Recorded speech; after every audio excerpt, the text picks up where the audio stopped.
this show is to bring out the treasures, the hidden silence in this world of noises. There are many silent beings who have much to share. Through this show, we are trying to recognize them, understand what they're saying, and bring out their revelations on the sacred India or the secret India to the world. One such treasure is Krishna Guruji.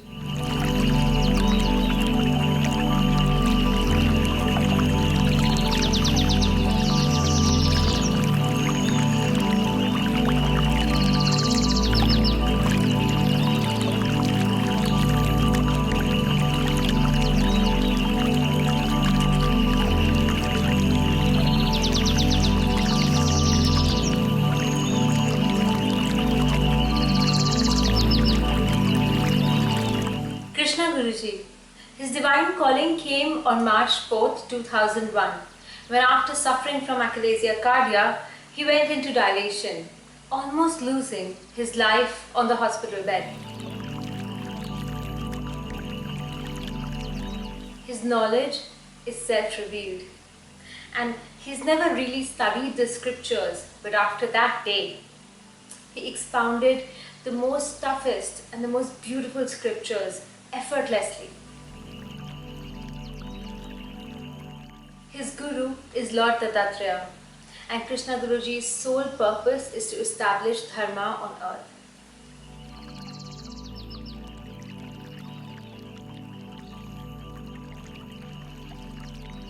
Krishna Guruji neither has any desires nor covets anything for himself. He imparts the most esoteric knowledge of all to only those genuine spiritual seekers. He explains the language of love and devotion for the divine and teaches the way of life, how to do one's duty and work towards knowing yourself by setting himself as an example to his disciples and devotees for the world to follow. We are privileged to have the humility personified Sri Krishna Guruji with us today.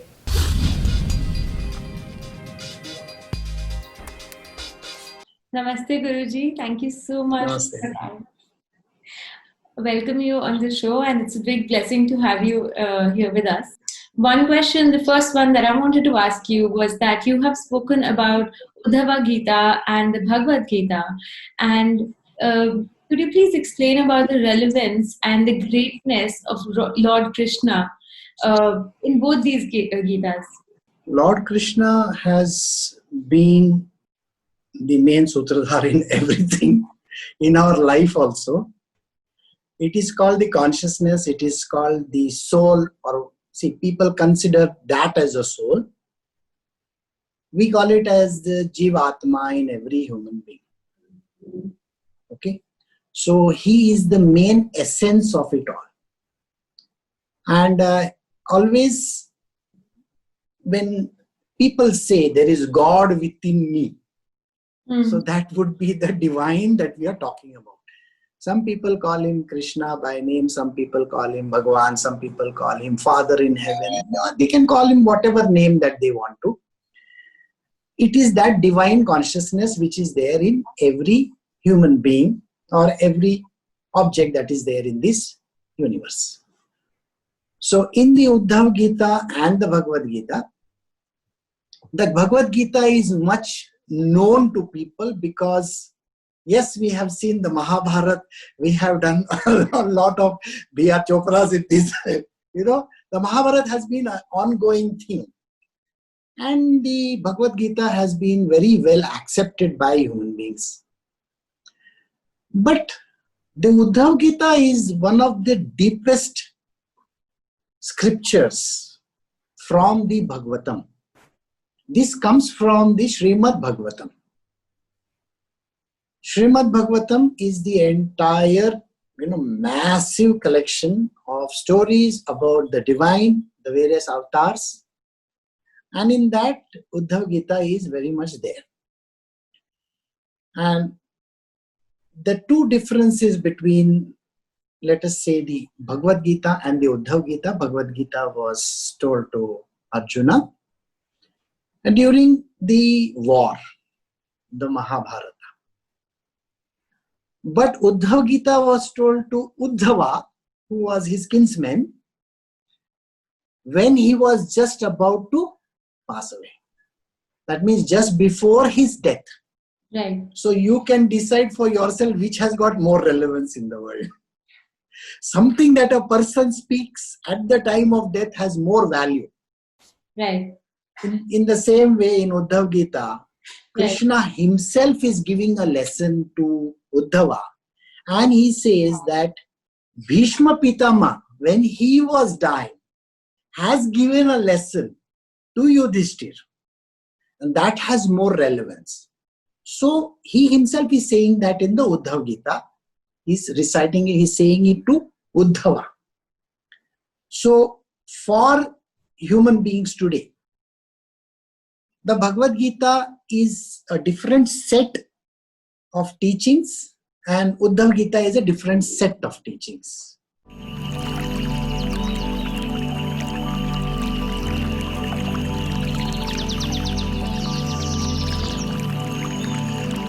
The Bhagavad Gita is all about how to go about living your life in extreme circumstances. Like he is fighting a war, he's going to fight a war. And he shows his inability to fight those kind of circumstances. That is the Bhagavad Gita. Arjuna finds it extremely difficult to manage situations where this family is concerned. You know, we also go through this. Where your family is concerned, how do I take this call? Suppose you have a relation who is wayward, who is having a problem. How do you take a call on that? And at that time, we get biased and we say, no, I don't want to do this. Right. Okay. And exactly how Arjuna also does the same thing. He shows his inability. He says, mere se nahi hoga. I will not be able to do this.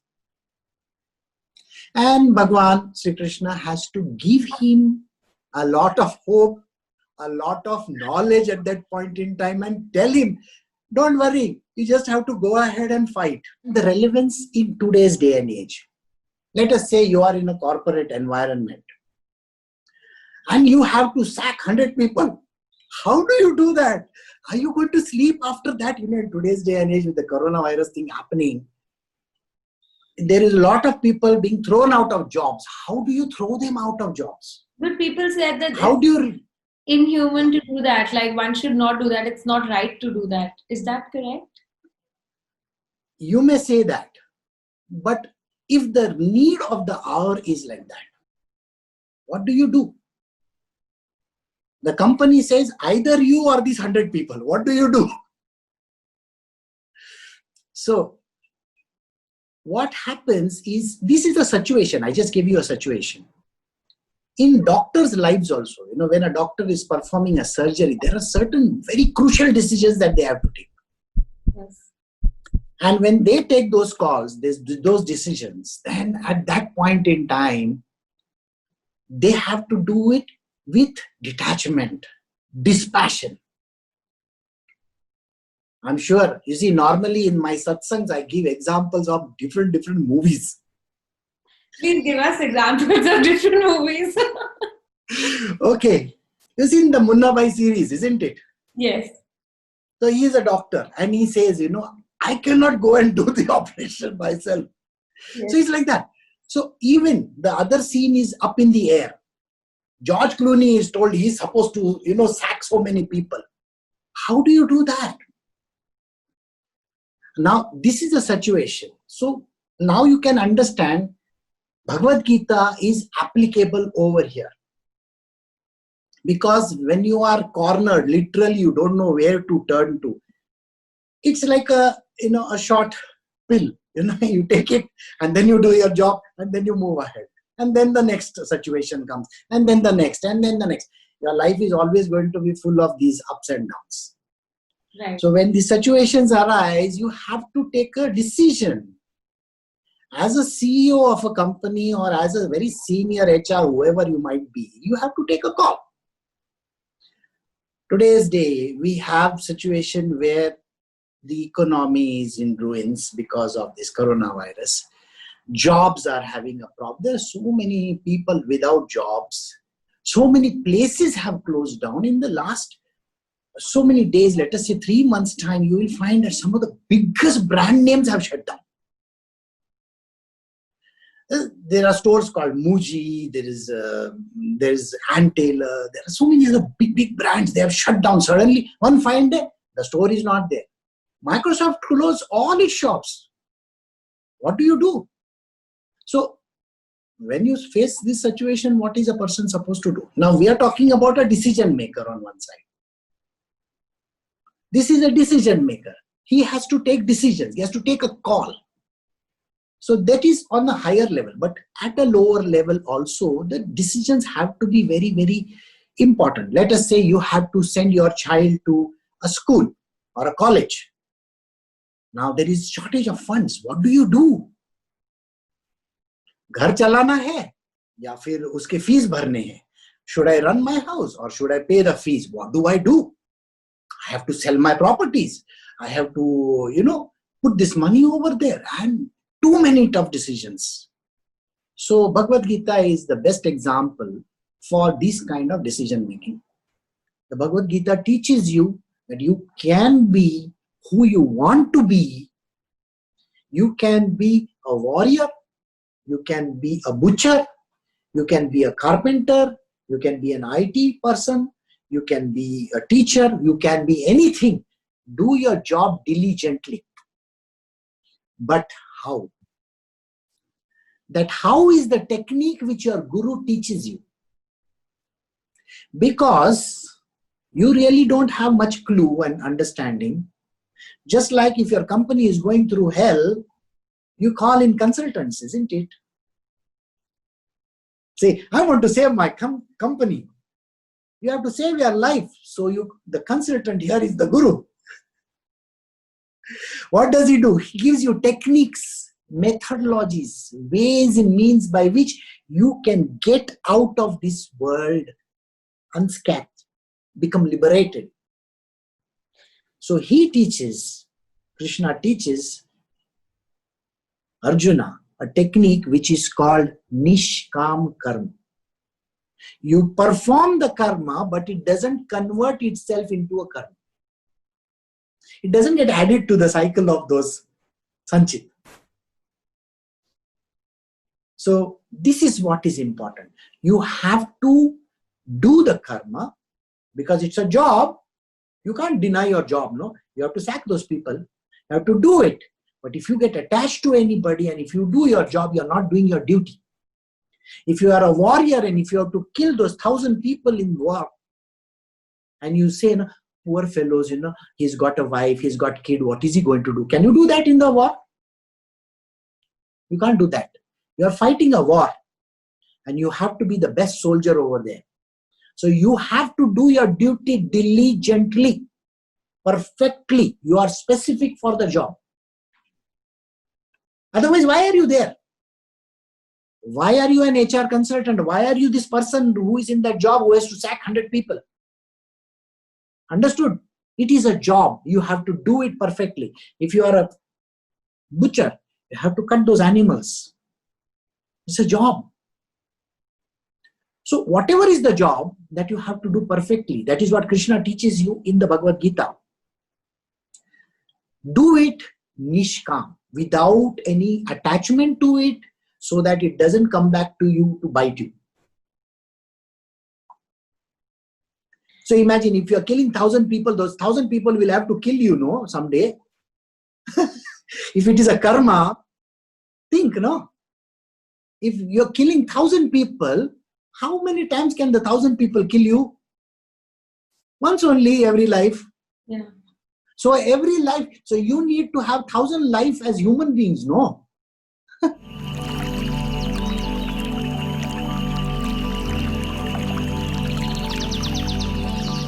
Uddhav Gita is for literally every person.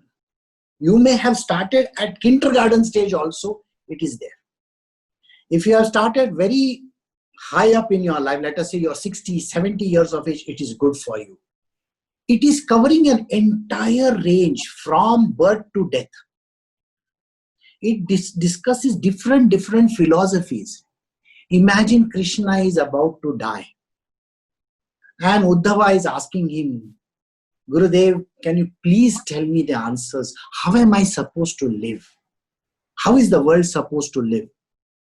So in the Uddhava Gita, my Gurudev's mention is very predominant. There are a couple of chapters on that where Krishna himself says this, that his Purvaj, Krishna's Purvaj, they met this Avadhuta, Dattatreya. And Dattatreya's entire teachings are mentioned over there. Okay? Okay. Now in the Bhagavad Gita, there is no mention of any teachings like this. Think, there is no mention of any of the other things which are mentioned, like say for example, what is a person supposed to do after retirement? Kya karega wo? So that he has to take a call. See, in our world, what does a person do after retirement? TV dekhte baithte hain. Bola ye serial hai, is pe ye serial chal rahi hai. And they will say, you know what? I'm watching all these God serials only.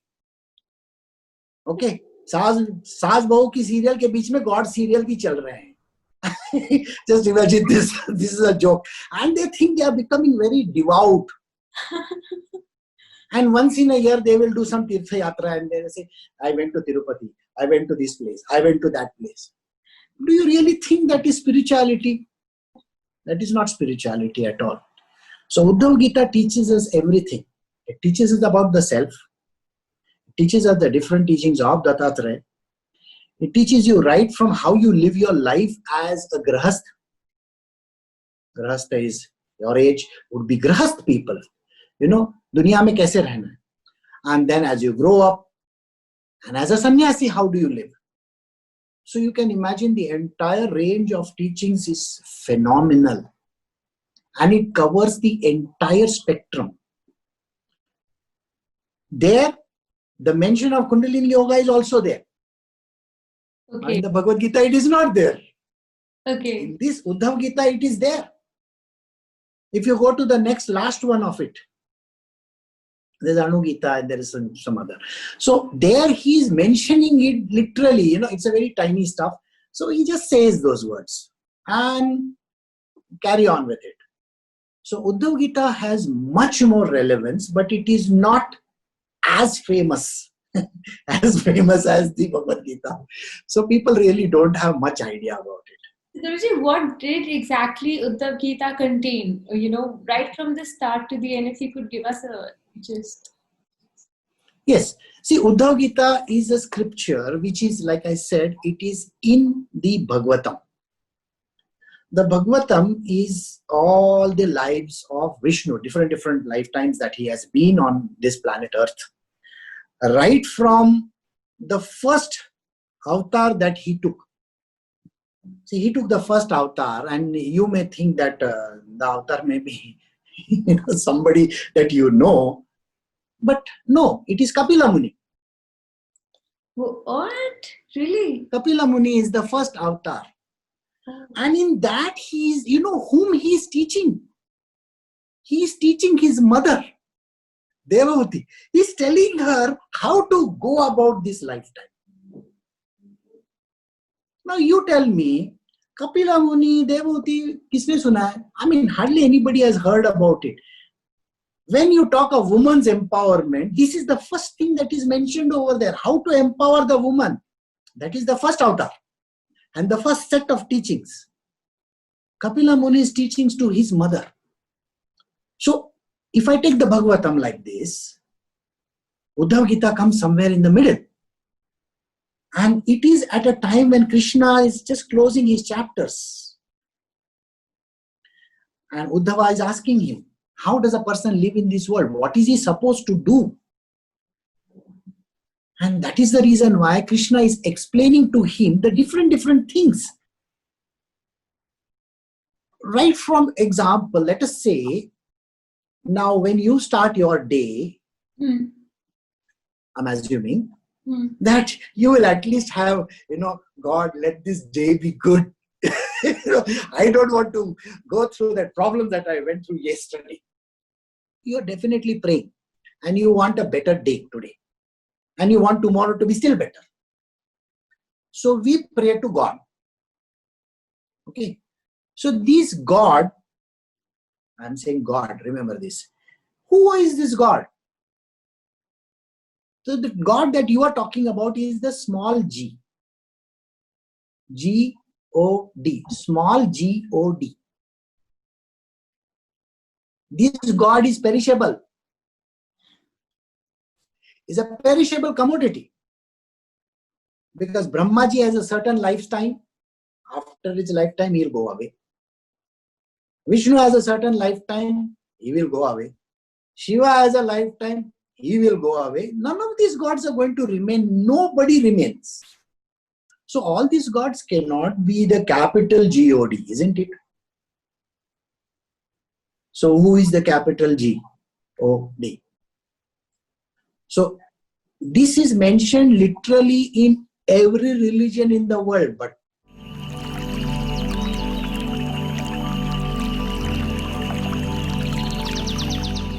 how come Uddhav Gita, which is the eternal principles of life itself, how come that is not as popular as something which is in a dilemma like the Bhagavad Gita, which was delivered during that time? everybody loves to hear stories. Hmm.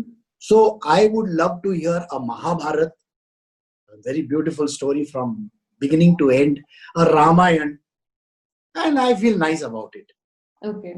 But if I have to tell you that, Vasishtha Muni has given teachings to Ram, oh, what is it? I can't understand anything. I mean, it all goes over my head, people will say. Is that why everything that you teach and you share, you always use an example and a story? I've seen various satsangs and the stories are so relatable that it makes it very interesting. Story is very easy to understand. For an ignorant person, ignorant matlab, those who do not understand spirituality, we have to tell stories for them to realize what is being said. How can I talk about the self and this and that and all those kind of things? What are you talking about? So here it is important to give a story. Simple example is this. You see, there is a 4 or a 5-year-old child who asks his mother, "Mom, where did I come from?" What answer is she going to give? So she has to concoct a story and give the child. Okay? And the story is given in such a manner that the child understands and doesn't pester her once again. But the gist of the story is very important. What is the gist of the story? The gist of the story is you were born this way. It's like, now you know Ramayana, Mahabharata, all these great stories. Now for all these simple, ignorant, innocent people, what do you tell them? You tell them stories, isn't it? I will tell you something very simple. Think what is being said before you even say the word. Okay?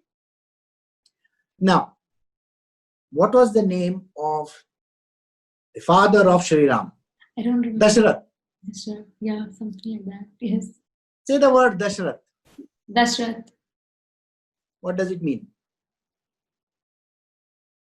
I don't know, to be honest. Dash. 10. Das. Rath. 10 heads, like, no, 10 Chariots. 10 chariots. Yeah.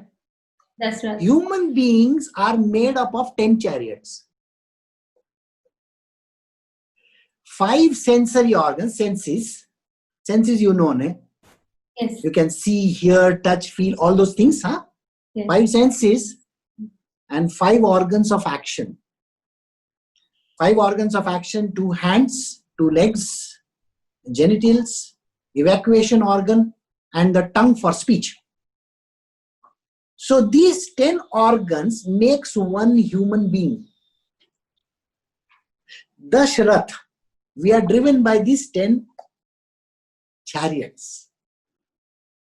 In our material world, we see some object and we run after it. We hear something, run after it doesn't mean run. It means we get attracted towards that object. Think. His son is Ram. His wife is Sita. Ram is married to Sita. Now Ram, as we say in our Shri Ram, is considered as God Almighty, isn't it? That's what we say. Bhagwan. Yes. Married to Sita. Sita Maiya. Now Sita Maiya, she has been troubled so much, we say. Who is Sita? Sita is this body. Think. The body has God inside. Don't we say this?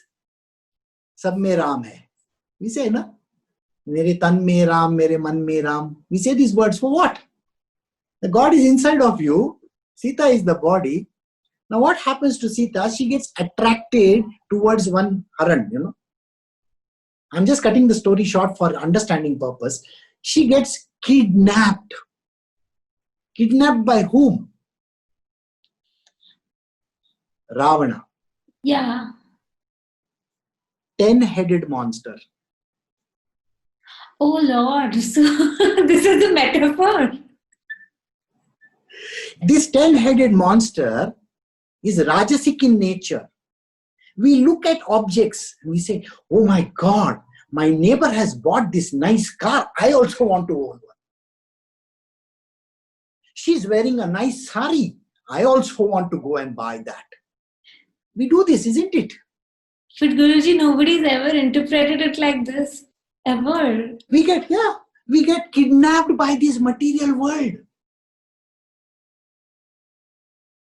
पैरों से हम चलते हैं, आंखों से देखते हैं. We smell nice stuff. Nice bhajiyas are being made. I want to eat them. Well, what happens? The Shri Ram inside of us is crying. He's saying, they're not even looking at me. Sita is now there. The human being gets attracted in the material world. He gets attracted towards everything. I have to earn money. I have to do this. I have to build houses. I have to have a wife, a beautiful wife. I need to have children.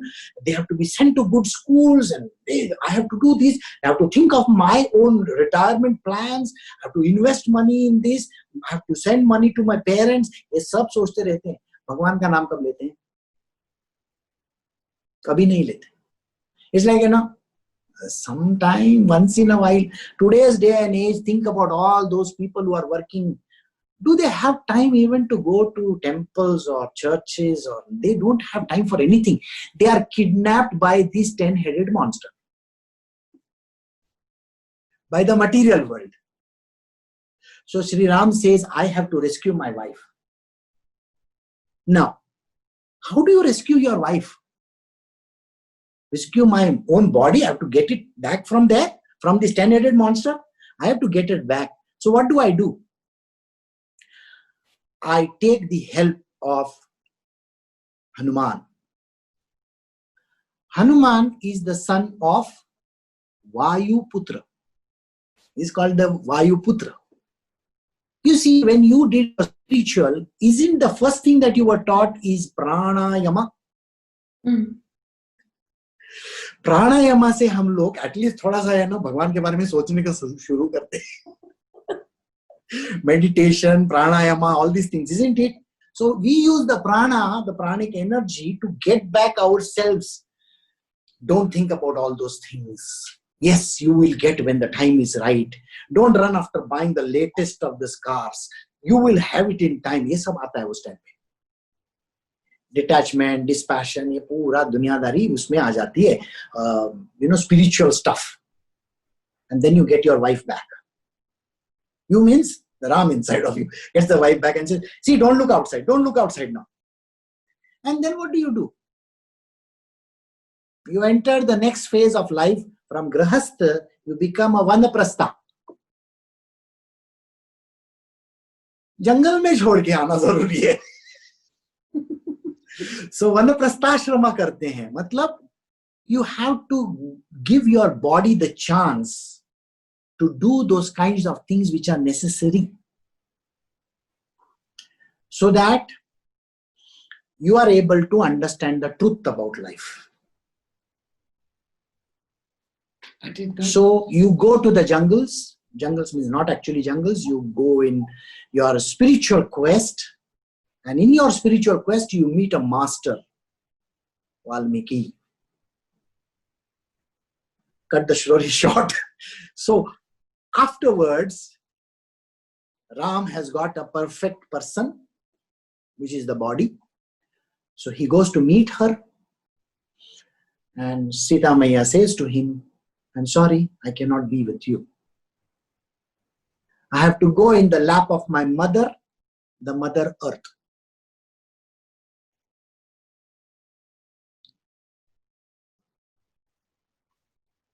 You've truly given us the gist of the real metaphors behind this. It was very beautifully explained. So Ramayana is interpreted as a beautiful story for kids and people who have no knowledge. Adhyatma, spiritual knowledge is important. So I just gave you just a rough understanding of how we are looking at it from a different perspective. Yes. Mahabharata is also something like that. And it happens exactly like this. And we think, oh, it's just a story. No, it's not a story.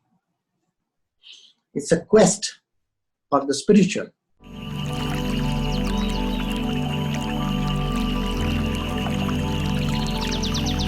So there are three kinds of karma. One is called Sanchit karma, which is accumulated. I will explain in English, okay?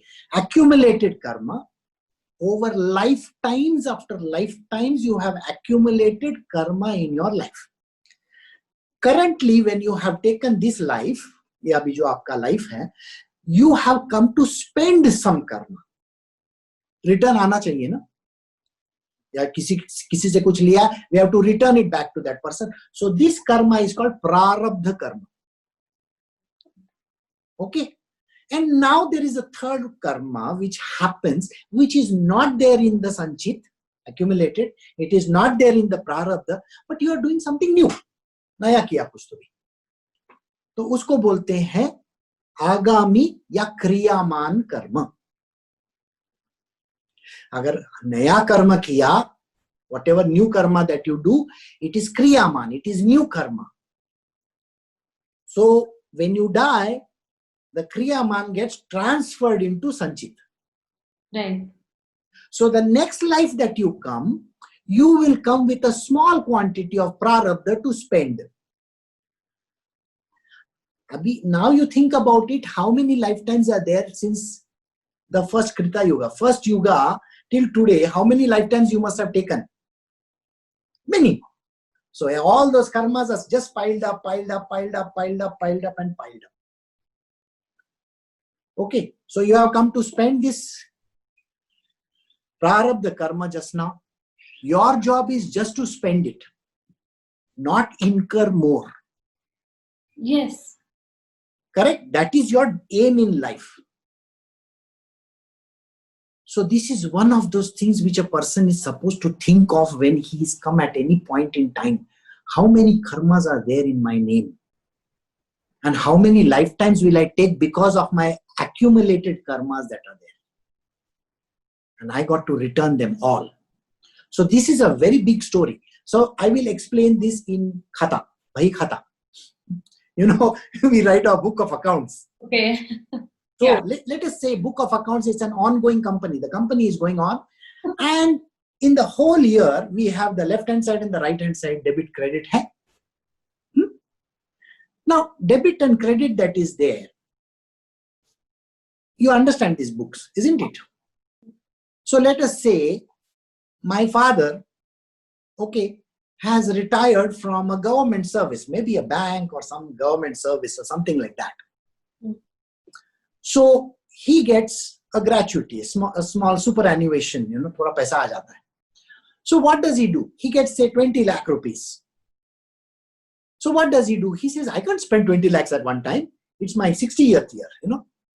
I may live for another 30, 40 years, who knows? So I will put this money in some fixed account, fixed deposit. So he puts it in the fixed deposit. And the fixed deposit is going to pay him every month एक छोटा सा वो जो खर्चे के लिए क्या बोलते हैं उसको, interest, which comes, which he is going to spend on. So let us say he is getting 20,000 rupees a month to spend. 20 lakhs डाले, 20,000 he is getting to spend. I'm just saying this for understanding purpose. ऐसा तो नहीं होता, लेकिन well, you have to take it like that. So 20,000 is all that he's got to spend in his month. Now he keeps on spending every month.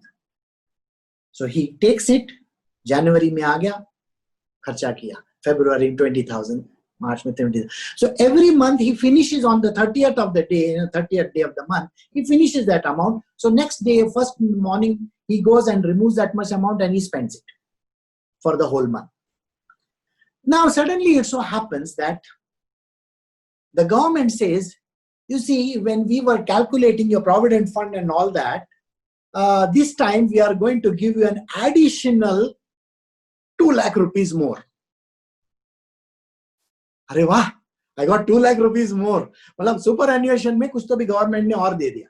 So he takes that 2 lakh. Do you think he is going to spend that 2 lakhs? No. What does he do? He puts it in that 20 lakhs में. Yeah. है ना? So he puts it in that bank and makes it 22. That's how what he does. So these three things I'll explain.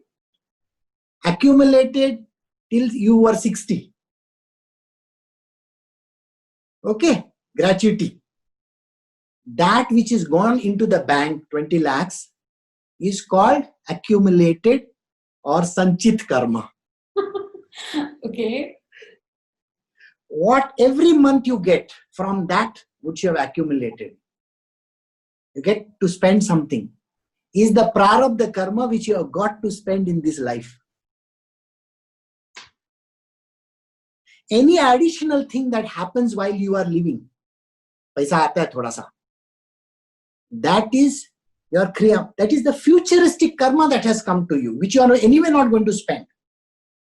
So what you do, you put it in the sanchit. So this is an ongoing cycle. Debit credit ka chalte rehta hai. It keeps on happening. When is it going to become zero? When you just never. You don't take an action. Never. No? Never. It doesn't become zero at all because he's anyway not going to take out those 20 lakhs. So this is a simple example for you to understand that man accumulates karma life after life after life after life. As you age in your life, it is important that you learn you have to get liberated. You should not come back again and again, because if you have karma against your name, sanchit, you will come back again. And what are you going to come back again as? So it's better to, this lifetime itself, can I get rid of all these karmas? So my job is to find a teacher for myself. Fortunately, if I have the goodwill of the divine, my teacher appears. So we call him the Guru. You are fortunate that you have a teacher with you. I am. Mohanji, so, let me meet you. So Mohanji is a person who has taught you, he's brought you in his fold for you to understand a very important thing, that you don't have any time left. You have very little time in your hand. Yes. And this is a time when you are supposed to do stuff. See, you are doing your job. It's an important job. Everybody is supposed to do their job. We are not here, like you are not a sannyasi, you are not wearing orange color clothes. I am not a sannyasi, look at my clothes. I have not been given the choice of becoming a sannyasi in my life, so I have to be that person. My job is to teach everybody. I teach them that there is no time left. Right here and now, start your journey right here and now. And get rid of the cycle of births, rebirths. And it's something that a person has to be. बोलते हैं ना, उसको खुजली होनी चाहिए. Person has to be, I have to get it, I should do this, I should do this, I should do this. That has to be there. A constant reminder that this is my last life. How does one recognize a true master? A true master is a person who is completely free from all kinds of attachments. He's not bothered about money, he's not bothered about looks, he's not bothered about anything. He is a simple person. Simple person. And I can tell you all the past masters that I'm talking about, and I always quote their examples. The Ramakrishna Paramahansa, look at the way the person was dressed. Look at the way the person lived his life. Sai Baba of Shirdi, who is very dear to me because my family is associated with him. Look at him. Look at the way he was wearing a kafni, a white cloth which is put on the dead body. Look at, let us say, Kabir. Look at Ramana Maharashi. These are the highest masters. Can anybody recognize them? They never took anything from anybody. I don't think any of these masters that I spoke about, Jnaneshwar, Sant Jnaneshwar, Tukaram Maharaj, you're staying in Pune. So Samartha Ramdas, which Das Bodh, which I am doing nowadays. So you go to Ganeshpuri, Nityanand Maharaj from Ganeshpuri. Nobody would recognize them because they are the supreme masters. But they are so simple. When they speak the highest truth in their life. To recognize a master, you should know the speech of his. You look at the way he speaks. Is he telling you something about liberation? Is he telling you something about God? Is he telling you something that he's not looking towards you for money or this or that and some petty benefits? You can't buy me. There's nothing in this world that can buy me. I can just walk out. Nobody recognizes me. I'm the happiest of all. It's like you live a life of an Avduta. It is so simple. Yes. So master can be recognized by the knowledge of the divine that they have. And they can take you towards the ultimate destination, which is called liberation. And they can give you an experience of the divine. The question that Swami Vivekananda asked Ramakrishna Paramahansa, have you seen God? Without blinking an eye, he said, yes, I have seen God. A master should be that. He should be one with the divine. He should have seen God.